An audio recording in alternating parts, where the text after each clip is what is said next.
நம்முடைய தமிழருடைய பண்டிகையில் மட்டும் இல்லாமல் நம்மளுடைய பாரதம் முழுக்கவே இந்த வருடப்பிறப்பு என்பது ரொம்ப ஒரு விசேஷமாக சொல்லப்பட்ட ஒன்று.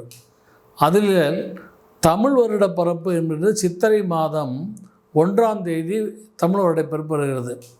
கேரளாவில் கூட இதுக்கு சித்திரை விஷு என்று சொல்லுவார்கள், விஷு கனி என்று சொல்லுவார்கள். இந்த வருடம் சித்திரை வருஷ பிறப்பு வருகின்ற ஏப்ரல் மாதம் 14ஆம் தேதி செவ்வாய்க்கிழமை மங்கள வாரத்திலே வருகின்றது. அன்றைய தினம் சூரிய பகவான் அந்த பங்குனி மாதம் என்று சொல்லக்கூடிய மீனத்திலிருந்து மேஷ மாதம் என்று சொல்லக்கூடிய சித்திரை மாதத்திற்கு வாக்கிய பஞ்சாங்கப்படி 8:42 காலையிலே பயிற்சி ஆகிறார்.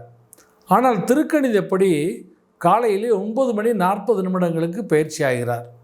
இந்த லக்னம் ரிஷப லக்னத்திலே இந்த வருடப்பிறப்பு வருகிறது. அது துவாதசி திதியிலே இவ்வருடம் பிறக்கிறது. இந்த வருடத்தினுடைய நாமம் இப்போ சென்ற வருடத்தினுடைய பெயர் என்ன சொன்னால் விஸ்வாவசு வருடம் என்று பெயர்.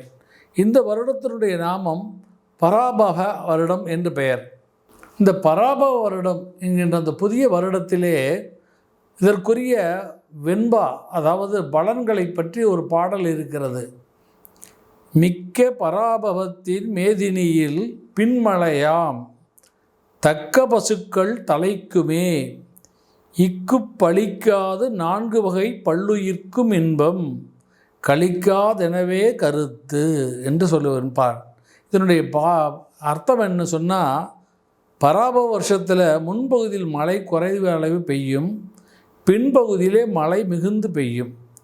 பசுக்கள் செழிப்பாக வளர்க்கப்பட்டு பால் வளம் அதிகமாகும். அனைத்து மக்களும் செழிப்புடன் வாழ்வார்கள். நாட்டு மக்கள் நோயின்றி சிறப்பாக வாழ்வார்கள் என்று இந்த பராபவ வருஷத்தினுடைய பலன்கள் சொல்லி இருக்கிறது.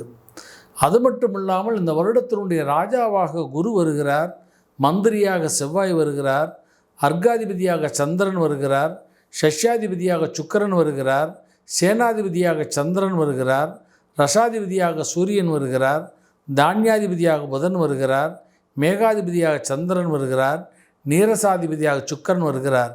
எனவே சந்திரன் சுக்கிரன் இவெல்லாம் வரும்போது மட்டுமல்லாமல் குரு ராஜாவாக இருப்பதனால் இந்த வருடம் இந்த குருவினுடைய ஆட்சியிலே நடப்பதினால் எல்லோருக்கும் சுபிட்சம் கிடைக்கும்.